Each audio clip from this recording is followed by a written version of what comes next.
Okay, everyone, so let's get started. Troy's just disappeared. He'll come back. He's in Mexico, and the line is on. There he is.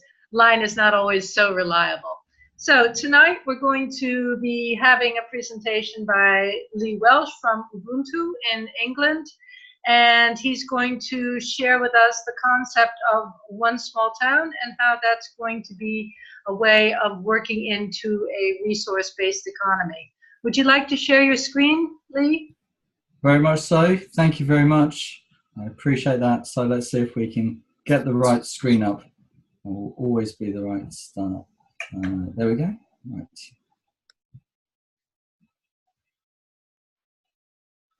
So have I picked the right screen? Can you all see? Looks good to me. All good. Brilliant.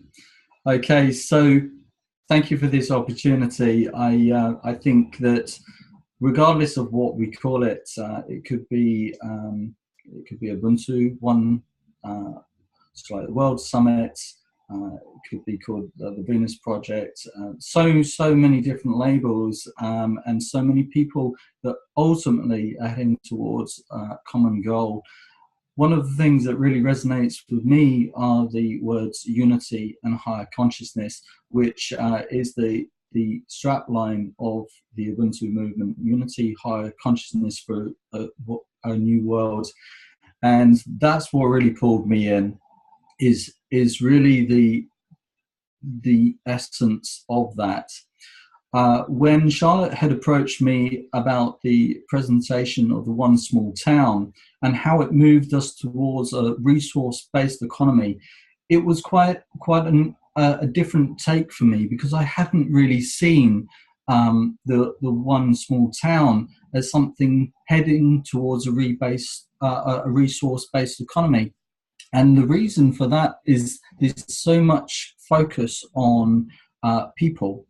And I realized that actually it is one and the same, that it's recognizing that the greatest resource that we have are the people and their passions and their skills, because they produce all of the other things. And that's one of the strap lines that we often use within the Ubuntu movement. Money does nothing and people do everything. And when you can just tap into people and the essence of what they're about, it's absolutely beautiful what you see. So without further ado, what I want to share with you is one of the summaries that is out there talking about the One Small Town. It's not the official branding. It's something which adds a little bit more humor to the whole proceedings. And it's about a 7-minute video. So I'm just going to share that on our next page. Hopefully I'm going to share that on our next page. Fake or fact, One Small Town. So I'll let it speak for itself, and then we'll move on to the specific question at hand. One small town can change the world. Wait, what? That's right. One small town can change the world. Imagine living in a small town where you volunteered to a community project for just 3 hours a week. And in exchange for those 3 hours a week, you get everything you need for free. Wait, what? Sounds like bullshit to me. But it's not. It's a new blueprint for a social structure based on contributionism rather than socialism or capitalism. Founded by Michael Tellinger, author, researcher, self-made archaeologist who's now starting his own museum for artifacts other museums refuse to show, he's basically a real-life Indiana Jones with a South African accent. I'm Michael Tellinger.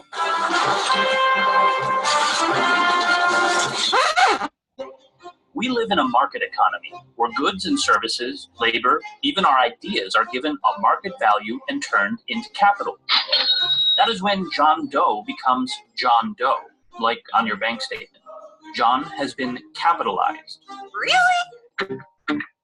Nature provides many services for us without demanding payment. Microbes in the ocean produce half the oxygen we breathe. Plants counteract climate change by capturing CO2.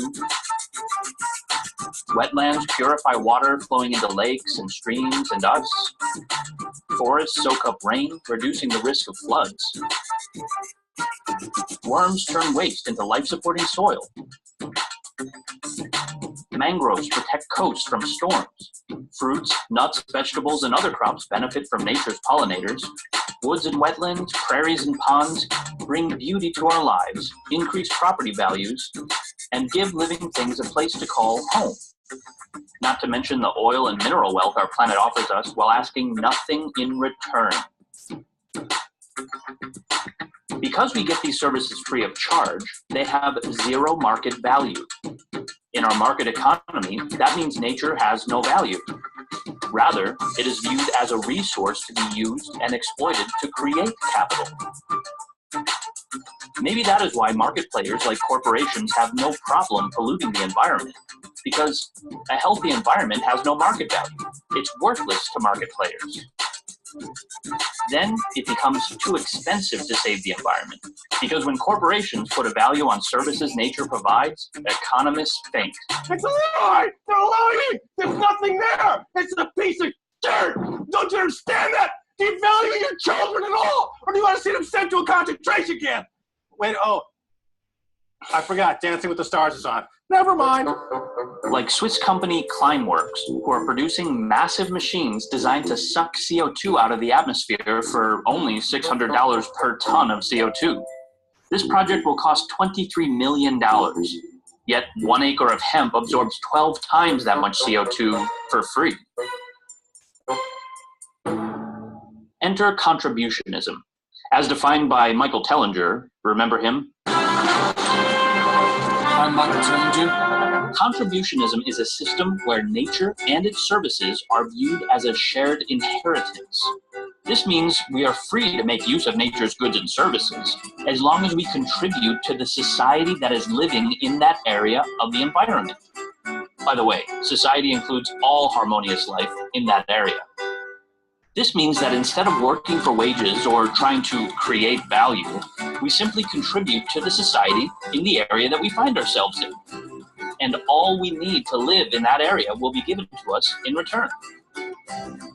Sounds like a utopian dream. I know, right? And so the hero of our story had to come up with a clever plan for creating a spark that could push humanity into the right direction. And so, one small town can change the world. This is the plan Michael Tellinger has been developing for the last 12 years. You can go and learn more about it here. Okay, pause it if you need more time to write that down. I'm too excited to wait, because on November 3rd, 2017, one small town was officially established by Mayor Ron Higgins of Frontenac Township in Ontario, Canada. As a mayor, I've been utterly amazed that nobody else in the world has actually grasped this concept and implemented it. It's so simple, so straightforward. Basically, it's the people within the community of the one small town contribute to community-related projects and in return get free goods and or services in return for their efforts. We're going to try some short-term projects just to work out the logistics of how you implement contributionism in a one small town aspect. How can you help? Share this video with as many people as possible. People need to know that a system like this is possible. More than possible, it's been designed. More than designed, it's being implemented. You can also pitch this idea to your local mayor, or better yet, as Bernie Sanders told us, We need to start engaging at the local and state level in an unprecedented way.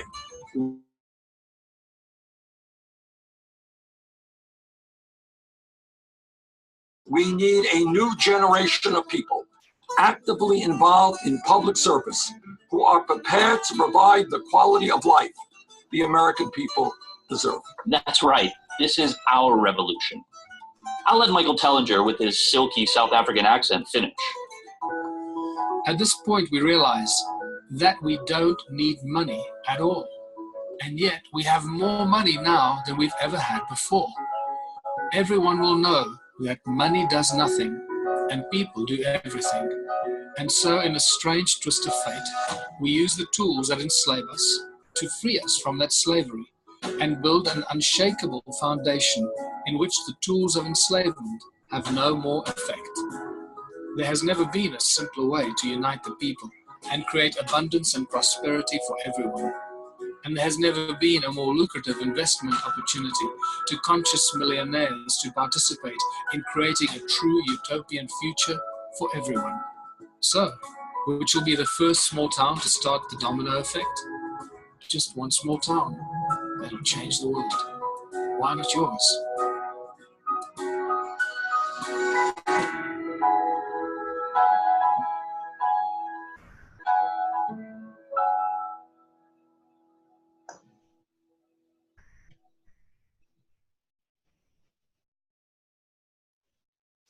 Right, okay, so I think that gives you a fair summary of what the Ubuntu movement is about and what One Small Town is about. And I'm a great believer in not reinventing the wheel.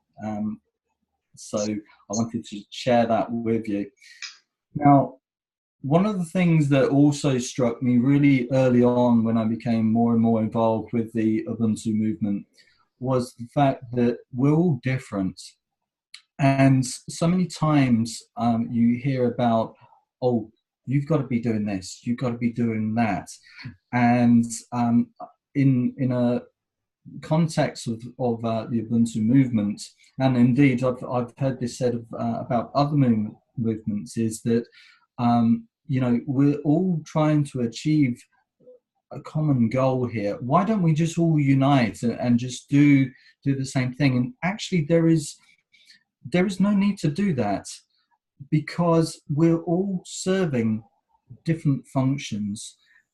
Now, I really believe that there is something very holistic about what we do. So so above, so below. That you know, there is on different scales some very sacred geometry taking place, and that everyone has a place. And this is a concept that I look to natural law and what nature is doing and how nature operates, because there's such a great wisdom that operates there. And if we can organize ourselves in such a way and really listen to what it is that nature shows us, that there's something very beautiful to be achieved there. And so Michael's answer to why doesn't Ubuntu team up with, well, actually we do. We are looking to ways of collaborating. That's exactly what we do. And it could be that what we're doing has a very specific function, and for every other movement that takes place, we really honor and respect that, because we realize that we're part of a whole, and that we all have a very, very important part to play in this. So I use this image of the perfect example of this on the scale of the human body, and how it starts with a single cell and goes off in so many different directions to form just trillions of cells. I mean, to think of ourselves as, well, my name's Lee Welsh. Well, actually what that represents is just mind-blowing, because actually there's so much going on that Lee Welsh has no idea what's actually holding him together. And it's the same for all of us. We're walking miracles. And one of the things we have to do is remind each other of just how amazing just waking up in the morning is. That's absolutely amazing. And I think whatever we're part of, we need to remember that. So unity is very important, and being aware of that, higher consciousness. Now, I've been through quite a personal journey on that. Higher consciousness to me once upon a time used to mean that I would somehow have these glorious things take place, and I could shapeshift and I could fly and I could do all sorts of things. And maybe at certain levels we are able to do things like that. But higher consciousness comes to something simpler. It's about being aware of ourselves, and to really tune into what our hearts are telling us. Now, what you see here is, of course, telling us about the basic energy anatomy of the spirit, the 7 chakras, and everything is energy, and resonance is extremely important. You know, I don't by mistake send most of my messages saying in love and resonance by accident. You know, I'm corresponding with someone because I resonate with that message. They've reached out, and you know, at some level, it's energy. Again, listening to that heart, and also understanding that our minds and understanding the brain, the apparatus that we're actually born with. I mean, one of the greatest questions we can ask ourselves is, why? Why am I even here? Why have I chosen to be here? What's the purpose of all this? And so you have to look at the evidence. I'm a strong believer that truth is knowable, and it's also simple. And so you just have to look at what's right in front of you. We're in the very, very privileged position where we can obtain so much knowledge, and we need to understand that that gives us so much power when we learn how to take it in, and really understand what it means, and then apply it, because that's what wisdom is. And so that's really a big part of what we're doing here in the movement, is that we're uniting by providing invitations to do that. But then having united, we then reach out to people and remind each other about what it is that we have, and looking at the evidence and how we can apply that, because people power is huge. If you can tap into people and their dreams, their passions, which is so often forgotten about, because we are in a society that's driven by money, which is the world #1 religion. And because people need to focus on paying their bills, and therefore they need to do what's going to bring the money in, they will often forget what they're actually here for, which is to live by their heart and their dreams.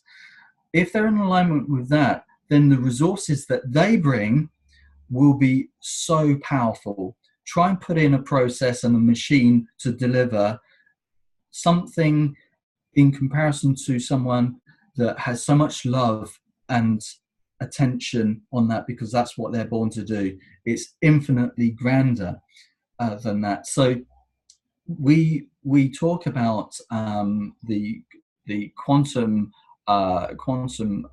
computers, but we are walking quantum machines. We're infinitely greater than we've dared imagined, and that's what we are part of in this movement, is reminding people about that magic, that miracle that each of us are, uniting that, because it'll be incredibly powerful, and we do that through the strategy. So I love this expression: treat our community as our family and treat the world as your community.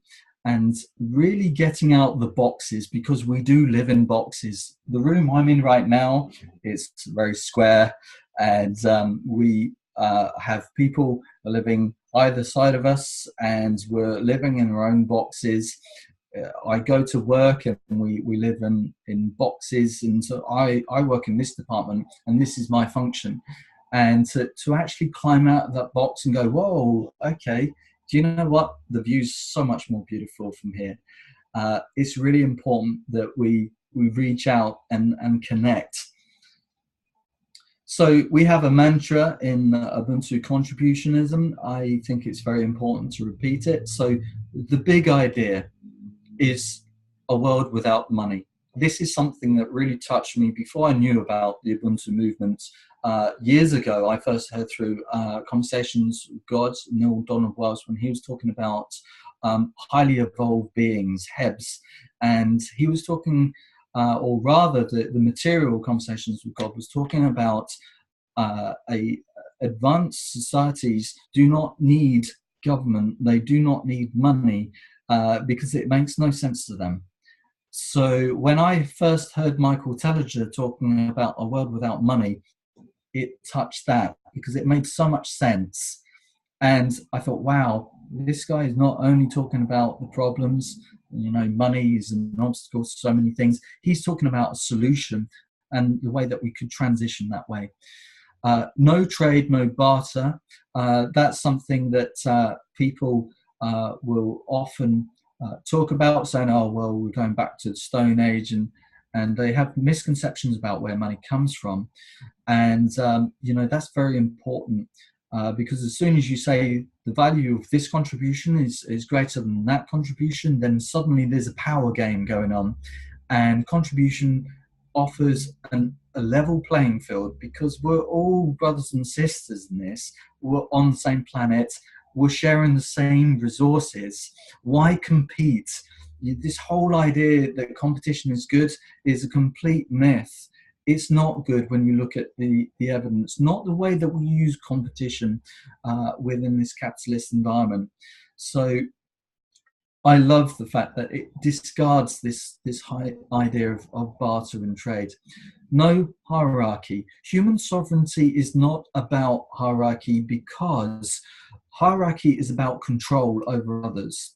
Now, I'm actually very much for internal monarchy, one ruler, the ruler within ourselves, and external anarchy. Now, anarchy is a greatly misunderstood word. It doesn't mean chaos. It's actually the reverse of that. It means no master, no slave. It means that we are free. People, what is happiness? It's freedom. What is love? It's freedom. Hierarchy gives control. It's not freedom. So as long as you're in alignment with natural law, do not steal from another, but respect another, and you should be respected too. There's so much violence, and violence comes from to violate. Okay, and so hierarchy, I'm very clear, is not a good thing. We are forming a network on a level playing field where people going into formation, in formation. So, and also everyone is unique. Someone has something very important to bring in their very, very unique way. Thankfully, there's not another Lee Welsh in the world, and there's not another Troy or another Charlotte, etc., etc. There is something so unique because we each of us carry so many trillions of cells and experiences, and to honor that rather than actually say, oh, well, you're not conforming, you're not uniform. And there's so many allegories in the stories that are being told that we just need to understand the signs of what those stories are really telling us. So we have a plan of action. I'm conscious of the time, and so I'll not go into this too much, but basically we go with the flow. One of the things that I'm very passionate about is Tai Chi, and Tai Chi is about moving with the flow, and the greater the aggressor, the more energy there is that we can go with that flow. Of course, the number one rule is to step back, and if we need to use force to put down that attack, then we don't use our own, we move that back against. So we have so many tools available that are used against us. The tools of our enslavement, though, are going to become the tool of our liberation. And that's what I love about that. There's something so very ancient and natural about the strategy that is in place for Ubuntu. So we do have a currency, a true currency, which is our time and attention.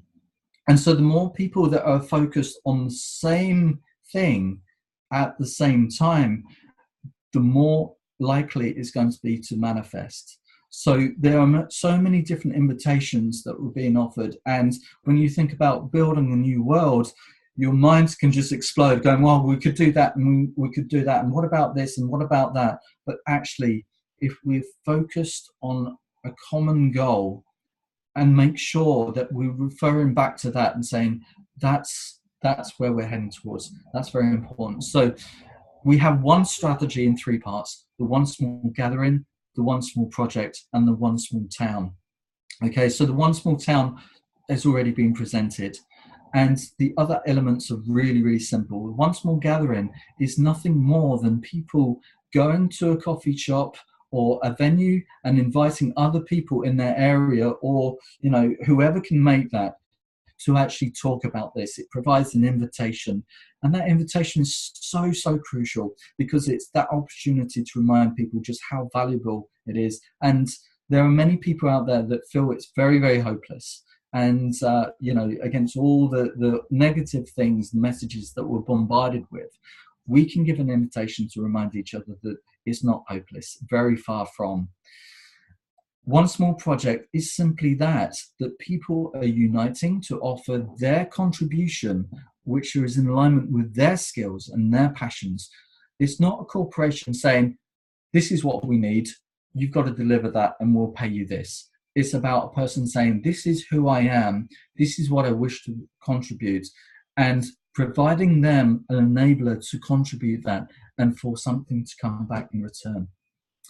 So when I came on board as a national coordinator at the end of July last year, I thought, well, what is it that I'm doing? How do I even go about this? And I thought, well, if I had a coordinator in every town, then, well, that's going to give me over 44,000 people that could be talking to me. And, you know, I'm here to hear the voices of the people and, you know, try and respond to what, you know, how do I serve that many voices? So then I started to look at frameworks, and I wanted to look at numerology, sacred geometry. I wanted to try and take as many lessons as I could from nature and stay in tune with the Ubuntu philosophy. So the Metatron was in sacred geometry something that resonated with me because there were 13 circles in that, but it's also a pattern of creation. And there was also the 7 was in there, and there was just so many things that just grabbed me. 13 is a very significant number in Ubuntu, because each town looks for a council of elders, 13 councils of elders, which are there to serve the people, not the other way around. They're not there as a hierarchy, they're there as servants. And so I looked at the Metatron, and then I looked at the human body. As I said earlier, we have the 7 chakras, and I thought, wouldn't it be beautiful to build a network which had 7 layers? This isn't a hierarchy, these are nodes.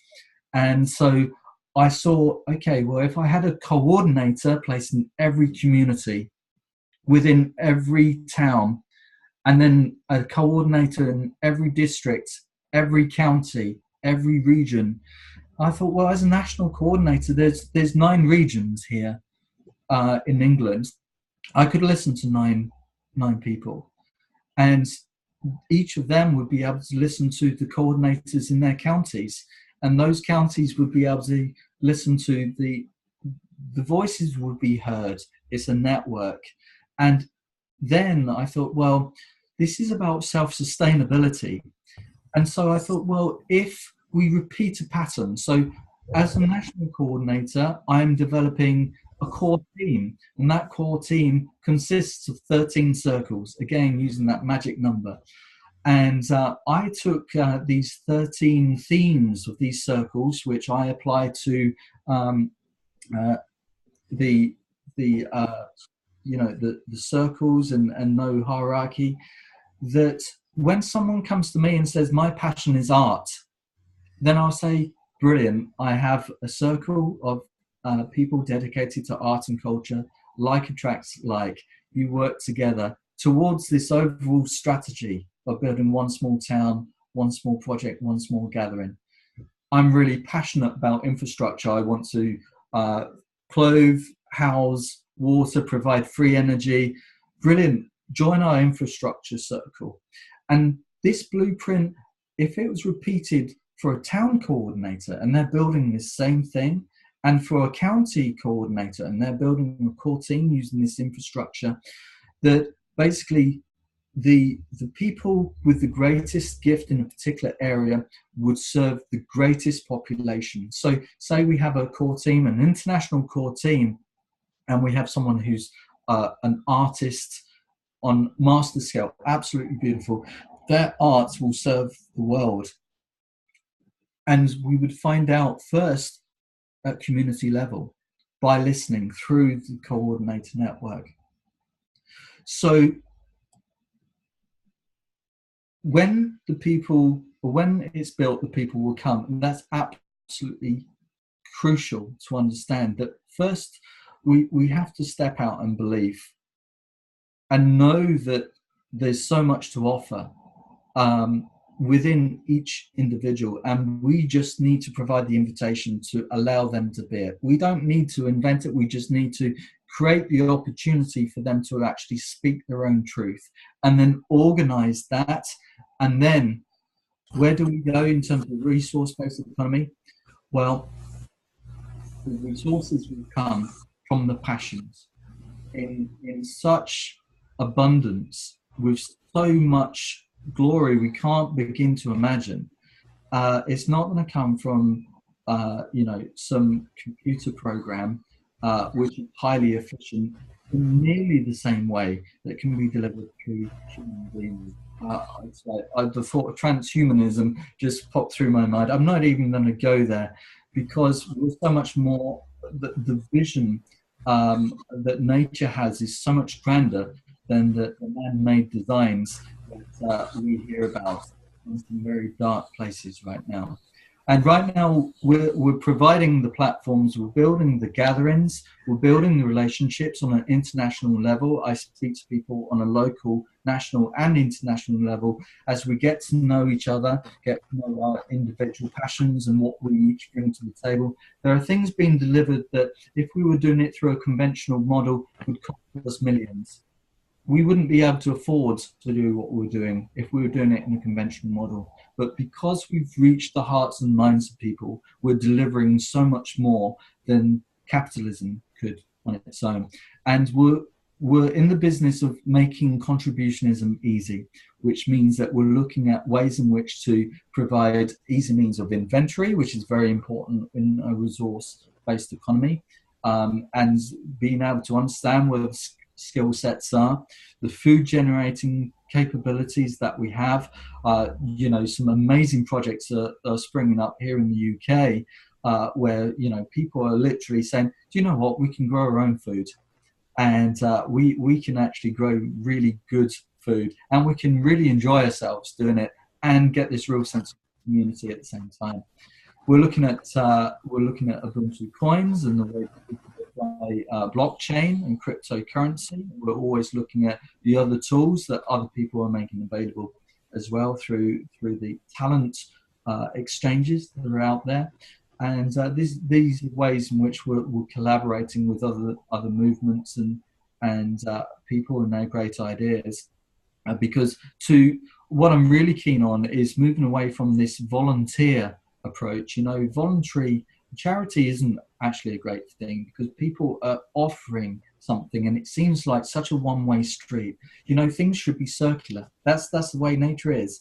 If someone contributes, they should receive back in ways that there's more than a pat on the back saying, oh, that was a nice thing to do. Actually, they deserve their community to respect and honor what it is they're contributing, and we provide tools to make that possible.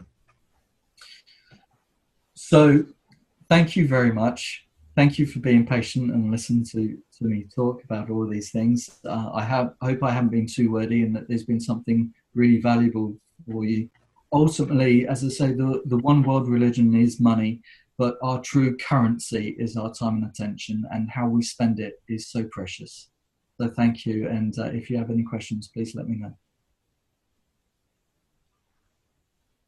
Yeah, great. Thanks, Lee. If you could stop sharing your screen, then we'll all be full picture here. Sure. And we can move on to the discussion. And I, of course, as usual, have been taking notes. So, hi Steve, hi Marcos. Nice you guys could join us. So yeah, I've got loads of questions, but I think for a change, I'm going to let somebody else start. Has anyone else got a question or a comment they'd like to make? Yeah, Troy. Yeah, great presentation, Leigh. Thanks. Just, can you give us an update on, is it the one small town in Canada, how they're progressing? Thanks. Yeah. So one of the beautiful things that I hear from Mayor Higgins, North Frontenac, the statement that really struck me was that investors are approaching him before anything's been built. That's really unusual. Normally they want to see something first. There are a number of projects that are being looked at from airships and to the beehives to generate projects on a local level. And of course, there's been an awful lot of international interest. One of the challenges that Mayor Higgins has had is the fact that it has drawn an awful lot of attention from mayors on a local level and on an international level. And we've had to try and field some of the queries that he's been bombarded with so that he's actually got time to focus on what he's actually doing. So there is an awful lot of interest from investors. And I think there has been some real challenges along the way as well, because, this is something that people feel confronted by. One of the things people talk about is, is this, something which is going to take over the existing businesses, and how will it affect people? Do they have to give away their car, because to become part of this? This isn't communism. This is contributionism.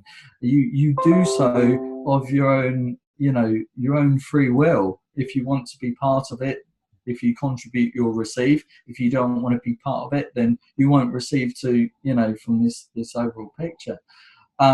And because it's the first, then it means that there's a lot of tools that aren't yet available.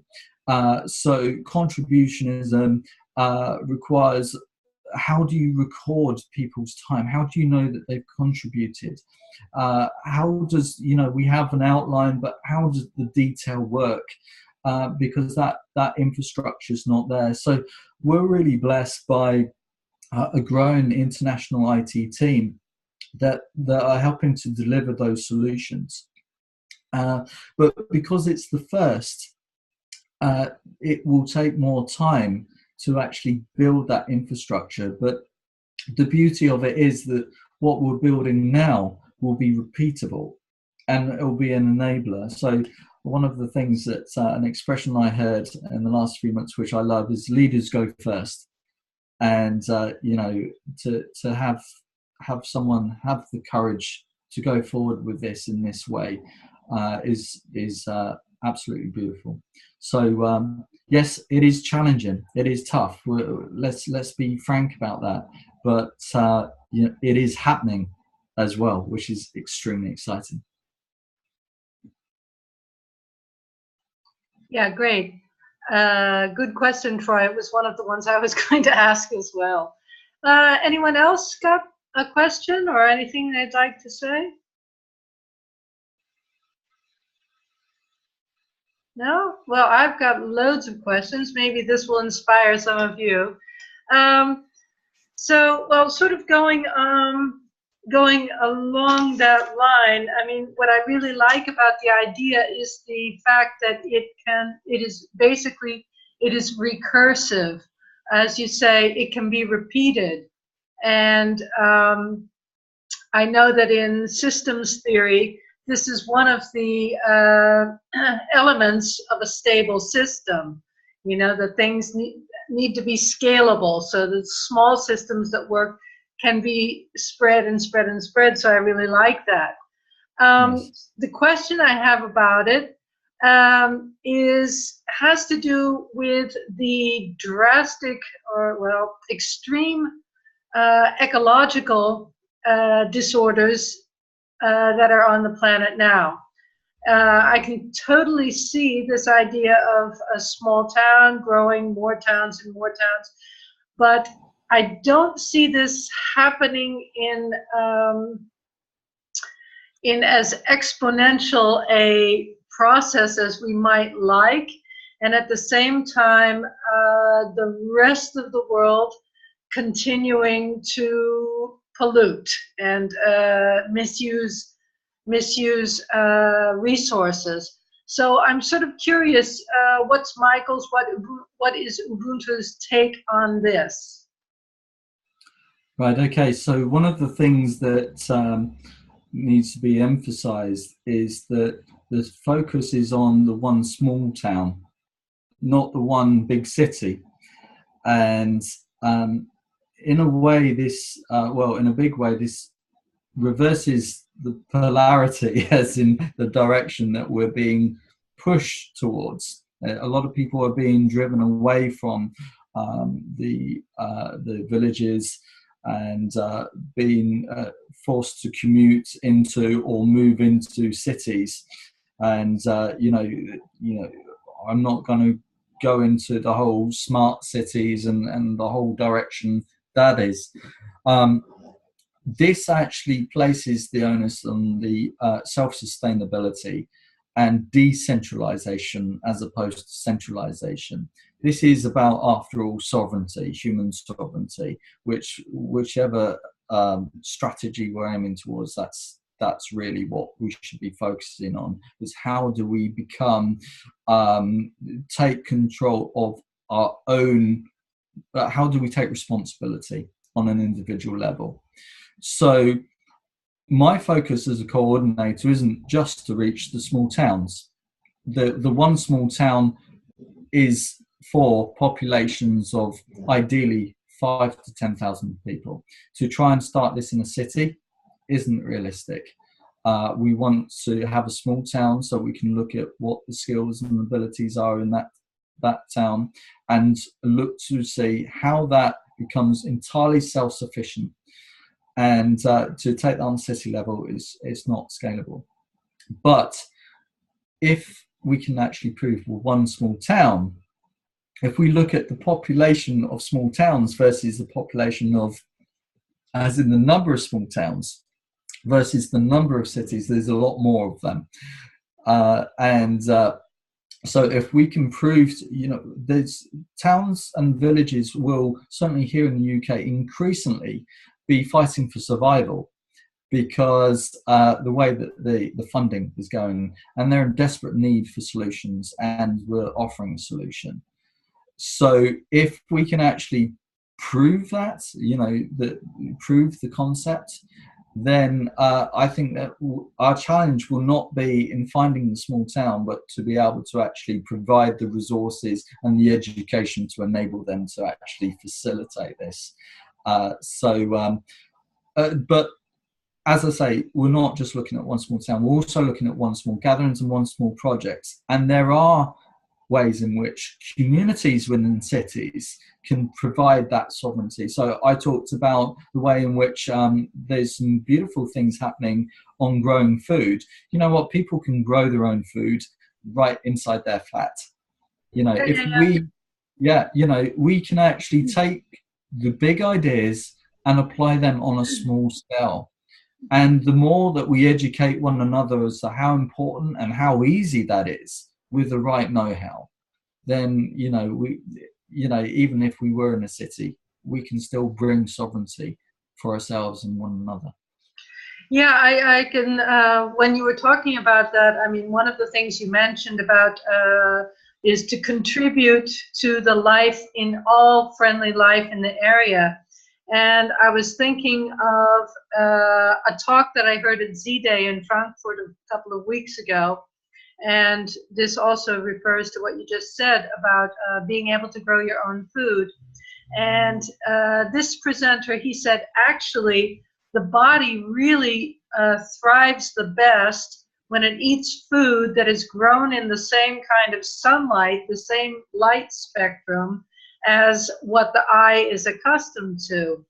And I think as we move away from this, from a money-based economy in which food is produced to make money instead of to feed, I think there's going to be all kinds of shifts going on that we can't even predict in terms of ecology, in terms of diet, in terms of all of this. Absolutely. When the focus is where it belongs, and that focus is how does this serve us, rather than how much money will this make, as you say, it will be a complete paradigm shift. We are what we take in, and that's in terms of the knowledge that we take in and the food that we take in. And there's well, you know, it's a minefield. Walking into a supermarket these days, I feel like it's a war. It's like, if I pick up this, it's got these poisons in that will kill my brain cells, and this will be bad for me. It's like there's no interest in whether or not it's good for me. It's like, well, it's you know, supply and demand, isn't it? And does this sell?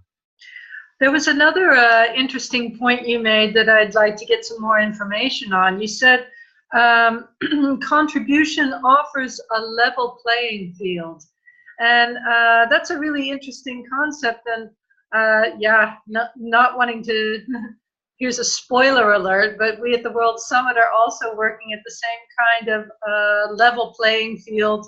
And also what you were talking about, that network, was also really interesting about well, you have them in a hierarchical chart, but we have them actually in a sort of circular chart. So could you, so how exactly does this work, this level playing field in this organization? I mean, you're going to be having coordinators. I mean, won't they have some stronger role than other people? I don't think it's a question of stronger role. I think it's a question of different function.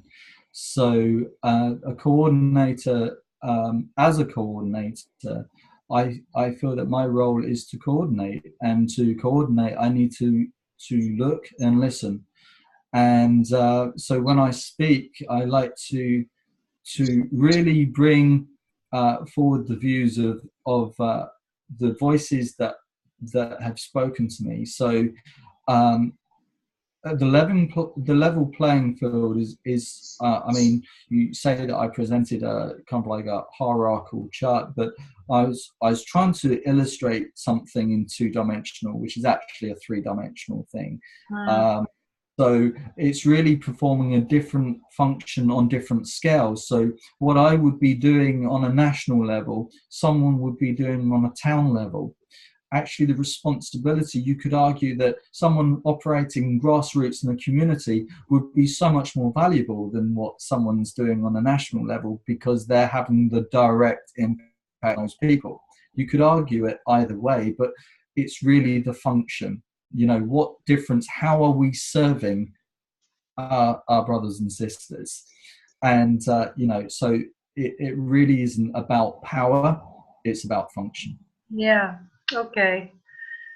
One last thing that I think is particularly relevant to to resource-based economy, etc., is this what you emphasize as, okay, bye-bye, Jeff, is that higher consciousness aspect. And this is something that also I've been hearing from a lot of different people. From a lot of different groups, whether it be Zeitgeist, or whether it be the Free World Charter, or you know, Jacques Fresco, he talks about having to have a shift in values. So there seems to be a recognition going on all along the way that there has to be some kind of change in consciousness. And at the same time, you talk about technology. And this whole question of how do we, what the role of technology is and what the role of consciousness is. How do you see these two things working together? So one of the things I find really interesting is that there's a lot of people that focus very much on a spiritual aspect and how the spiritual is higher, and there's other worldviews that talk very much on the physical basis and how that's very, very important. Science, for example, looks on a very physical level. And I think the mistake that's often made is that they're not actually seen as part of the whole. That actually the physical world it comes from the spiritual. They're actually part of the same thing. It may have started in the spiritual and becomes physical. And I think, again, this almost holographic concept is kind of like shown again in our technology. Actually, we are technology. We're nature's technology. We have ourselves have evolved, and we're the grandest, ageless technology. We're living in it, and now man has come up with its own technology, and it's evolving. And it's like all things. It depends on how you use it. Now, I've always been a self-professed geek. I've loved technology and think, well, don't be scared of it. It's how you use it. Don't let it use you. You use it. And as time has progressed in recent years, I've become someone that's been running in one direction, and then I've suddenly seen where it could be going, and I've thrown on the brakes going, do you know what? This is horrific where this could take us. But at the same time, it could take us to a very beautiful place. It's really where we are coming from, where we are driving it. And so there's a lot of people that unfortunately they live their day-to-day lives, and over 90% of their thoughts aren't original. They're on autopilot. It's because they're not conscious. So when we're talking about consciousness, we're talking about awareness, a level of awareness. And I think it's very important that we higher consciousness is about reminding each other that we're more than our day-to-day routine. We could probably predict how our morning is going to start, in a week's time, because it will look just like the one that you've had today. But if we take a stop and actually use this amazing, tool that we have, and actually apply the neocortex and the creative, the imagination, and actually stop. What do we really want? So many people are so much in autopilot, they don't stop and think, where do we really wish to be? It's one of our opening questions in our presentations. Are we happy with the world in which the world, in the direction the world is going? And everyone will unanimously say, no, we're not. But they don't stop long enough to go, well, what are we happy with? What does good look like? What is freedom? And if we spend more time on that, on what we do want, and less time on what we don't want, then that will transform the world. And that's why high consciousness is so important. Yeah, I have to agree with you that. I mean, I think also within the Venus Project, Zeitgeist, all other movements, everybody knows that the fact that technology is having such a damaging influence has only to do with the fact that it's used for money and for profit and not used with a humane end. So I think that's going to be essential in the way that things unfold now. Yes. Well, that's pretty much all I had to say. I wonder, Steve, did you have anything you wanted to mention or share? Unmute there. Okay. I'm sorry, I missed the first part of this. I had an episode with my mother that some of you know, and I'm just being a caregiver. And so I missed the thing, but I can watch it when you put it up there, which will be soon, right, Charlotte? You're gonna put it up there soon. Yeah. So Within an hour. Oh, okay, good. Well, because I've been following Michael Tellinger's work for at least 4 or 5 years with Ubuntu, and made some videos and included in that with there. So, I'm just behind it. If we're gonna, I'm working with a money-free party, trying to work at things from a national level, trying to get a lot of people to see the ideas, where Ubuntu is actually doing it. And so I love that. And, I always thought that, all these other groups that are talking about our new economy always focuses on automation, like you're talking about. The reason we can make this shift now is because automation can get rid of jobs, get rid of so much work. That's one thing I don't hear, from Ubuntu too much. And, in the one small town, I'm sure they're going to be automating as much as they can, with growing food, try to automate these processes. At the bakeries, I've just seen so much automation now that can make things simpler, just producing the things we need on a local level. So I don't know, maybe that's one thing we should hear more from Ubuntu, talking about getting rid of jobs, or maybe not. That's just one comment I could think of right offhand, is that sometimes I want to hear about this is possible now because of automation that's going to make it easier. Yeah. That's a beautiful comment, actually, Steve, and something that, speaking as an individual, I think is an important thing for people to really contemplate on, is if a machine makes some bread, how would that truly compare to a human being making that bread? Do we really know what's going on? So one of the things that we focus on within Ubuntu is people focused on their labor of love. The quality of something made with love compared to something made by a machine. One of the horrific things I hear about is meats grown in a lab.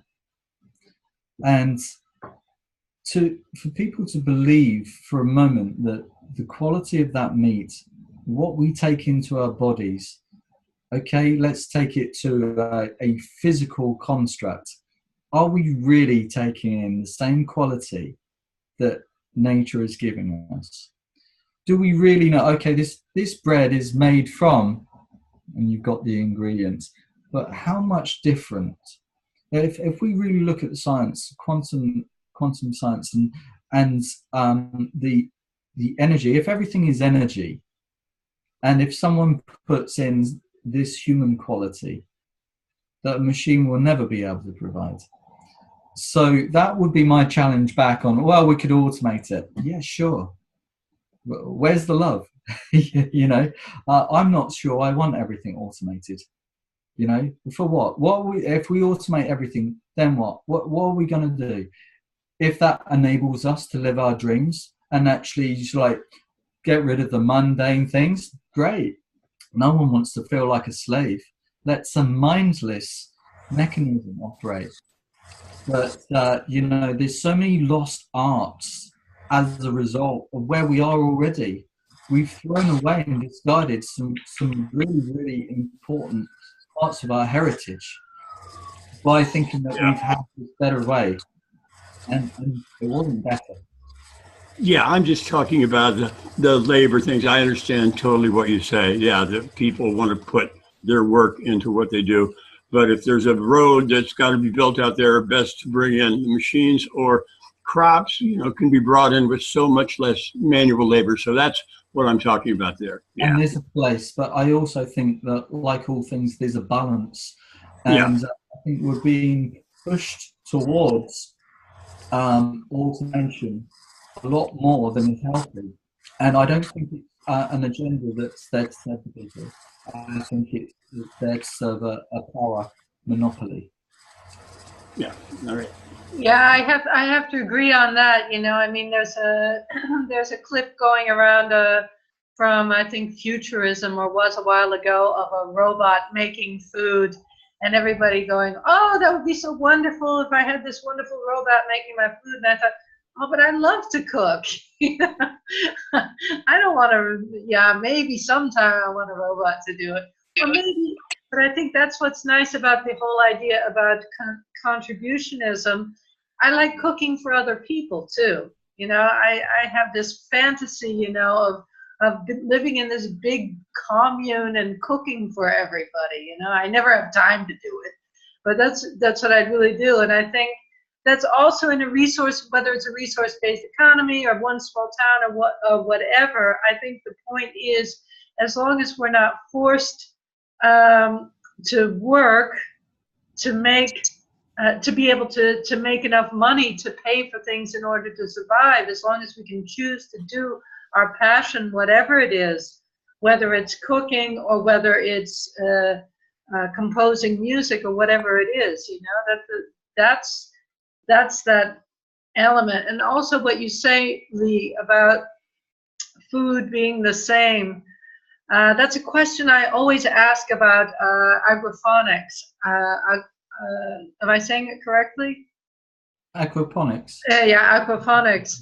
I'm always thinking, you know, are those vegetables going to have the same nutritional value as vegetables that come from the earth?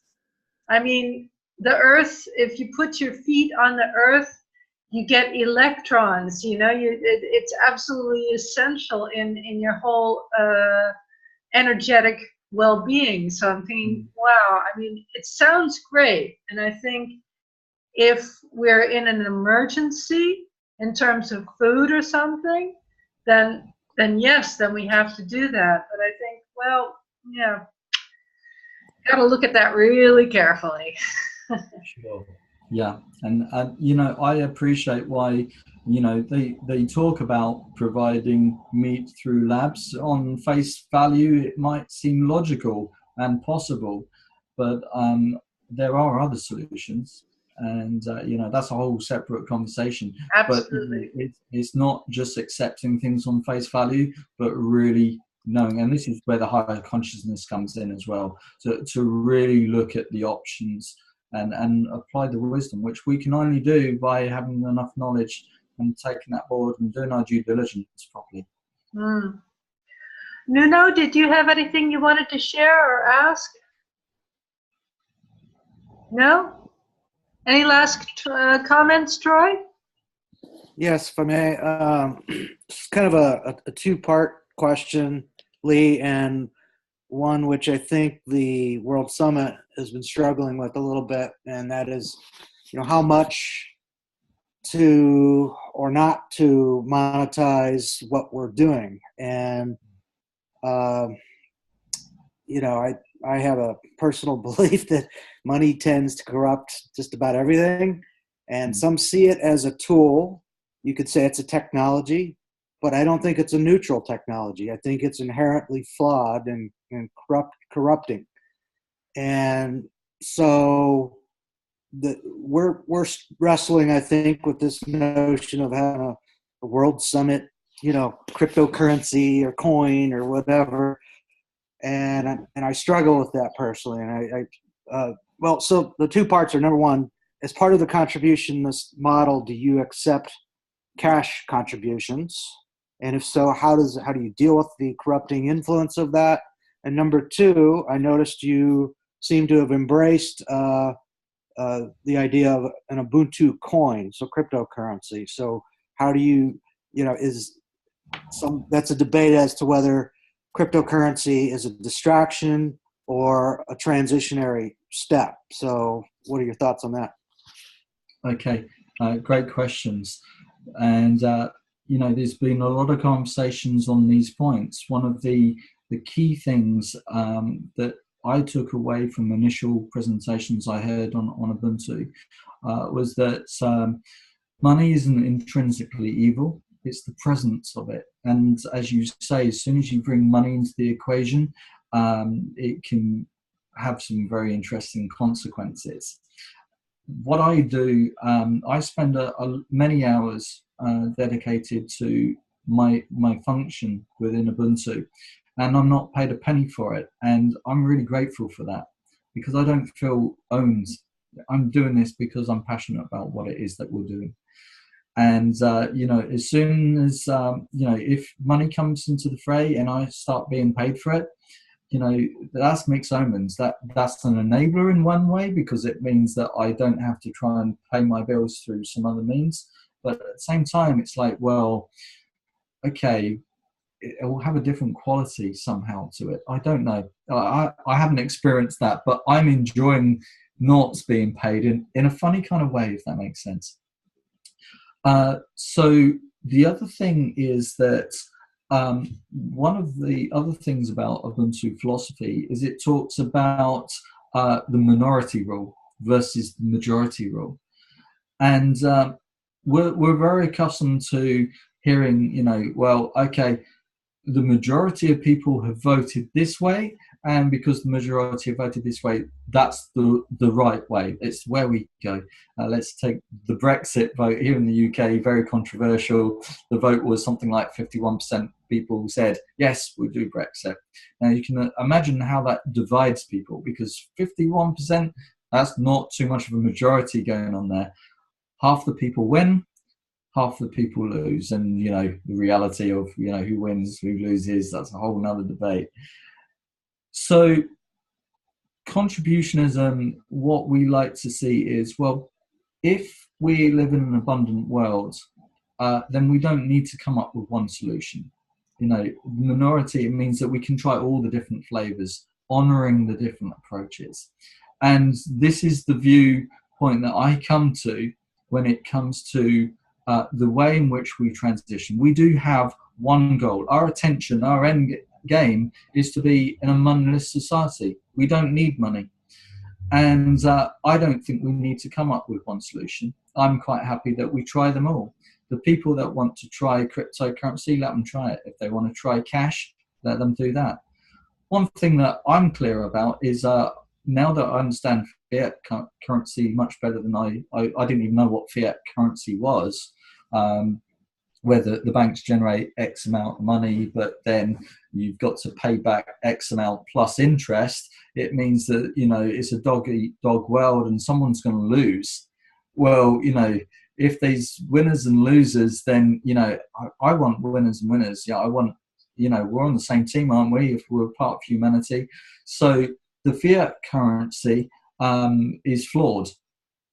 End of. If we come up with an alternative currency where, you know, it's fair as opposed to what we have with fiat currency, then that's got to be a step in the right direction. So again, we've got to analyze our values and what it is we want, and does the tool that we're actually using reflect those values?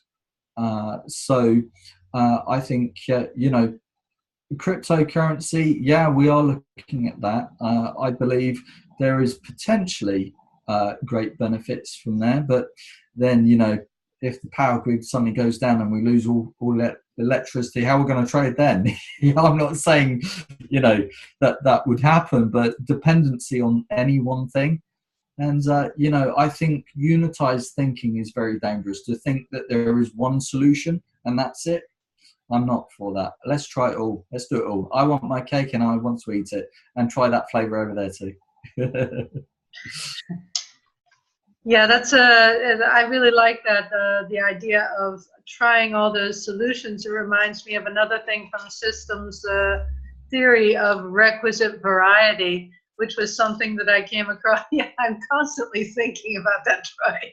Requisite variety, meaning that you have sufficient manners of dealing with the amount of information or the amount of input you get. And by saying, yeah, we try whatever we have at our disposals, but when it is necessary, when we get that the need to try it, that sort of appeals to me. And it reminds me of that chart that you had also in your presentation of the human body as an illustration of how all different systems and all different elements work together in a unified whole. And you said there is no need for us to unify because we're all working together in this kind of holistic totality. And although I agree with the general thrust of this, I do have one comment, and that is that all these things going on in our bodies are regulated by the brain and by a limbic system. But let's just say the brain, since that's also part of the limbic system. And that seeing as we as individuals working together do not do so in as efficient a manner as the different systems in our body do, it might be a good idea to try and reproduce that brain function of synchronization, to having all the different areas working together. So yeah, I see you nodding, so I'm glad to say that. I think this is something that is a very big issue that does need to be addressed, and I think one of the most important things to realize is that our minds, our thinking minds can be, but we can actually say, oh wow, we're coming up with all these great inventions, etc. But actually, there's something ultimately more intelligent at work. And what I'm referring to is law and rights, and where does that belong? So I mentioned sovereignty, human sovereignty, and where the control is. I think people need to become in control of themselves, and to work as efficiently within themselves, and to respect someone else's right to do that. For us to actually overlay a population of people and say, well, we've got this great idea and we're going to govern you with these laws because we're brighter than you and we've got the right way and you don't understand because you're not as bright as us. I'm sorry, I'm not replacing one government for another. So I think it's really important that we learn to govern ourselves as individuals and then collaborate with other people that are doing so as well. So that's why it's so crucial. I agree with you that that brain, that thinking brain, needs to operate, but it doesn't belong to a body of people. It belongs to all people as sovereign human beings. I think what you're saying there about becoming master of the self, I think that really is essential, because that means, in my opinion, that you've gone beyond the dictates of the ego. So it's and then you've reached a much higher place in which true collaboration is possible. Indeed. But I think at that point, yes, then people can collaborate and can cooperate. Yes, exactly. So it comes down to every individual level. And all of us together. Yes, actually, it's a point that going back to the question Troy had raised about cash and how we actually deal with the existing tools. One of the it's always a tough one when people say, well, should we register as some kind of organization so that we can raise funds and collect using traditional tools? Well, the whole message is we use our tools of enslavement as our tools of liberation. So here in the UK, we are registering as a non-profit organization, but that organization isn't the sum of its parts. It's just a tool that we're using to raise funds. Ubuntu is larger than that organization. If people are uncomfortable with that particular approach in progressing the Ubuntu movement, then they don't need to be part of that. They can try a different method. This is where the minority rule. But that is something that we look at again as an example. But that non-profit organization There's lots of criteria that an organization can be registered as a non-profit, and one of those is education. And that's where we're starting, because knowledge is power when it's applied. It's wisdom. And so we wish to generate a platform where we can educate people to be sovereign and what that means. And so that's where the self-regulation comes in. So we can teach people about themselves. One of the problems I often have is people come to me and say, Lee, I'm really passionate about Ubuntu and I want to contribute, but I don't know how. And that's because we don't live in a society which asks people what it is that they're passionate about. It's not interested. So we have to provide a platform for that new mindset, that new worldview, and actually show them to themselves. And surely that's the greatest gift we can give in education. Yeah, definitely. Sorry, Troy. I just wanted to share. I was just actually referencing that Krishnamurti quote. There is no teacher, no pupil, there's no leader, there's no guru, there's no master, no savior. You yourself are the teacher and the pupil. You're the master, you're the guru, you're the leader, you are everything. And to understand is to transform what is. I think that's spot on in terms of what you're talking about. So. Yeah, thank you. Well, I think that's a great way to close the talk tonight. Words of wisdom from all the masters here. Lee, I want to thank you so much for joining us. And Steve and Nuno and Troy, thanks for coming. And everybody that couldn't come, we missed you. Hope to see you next time. That will be on the 6th of May. I'm going to be trying to hold the meeting from Reykjavik when I'm there looking for the World Summit location. And we're going to be having Trevor Gant from Aruvana, who's going to be giving us an informal introduction to what their organization is about. And 2 weeks after that, we're having Scott, help me, Troy Anderson? Andrews, so bad with the names. Scott Andrews from New Zealand, from Project Sanity. He's going to be giving us a great talk. In June, I'll be holding a social meeting on the 3rd of June to give you another Z-Day after party. Be going to the Z-Day in London.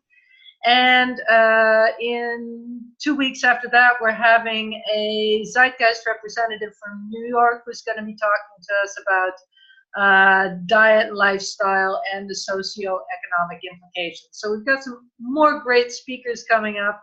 Hope to see you all again soon, and thanks for being with us.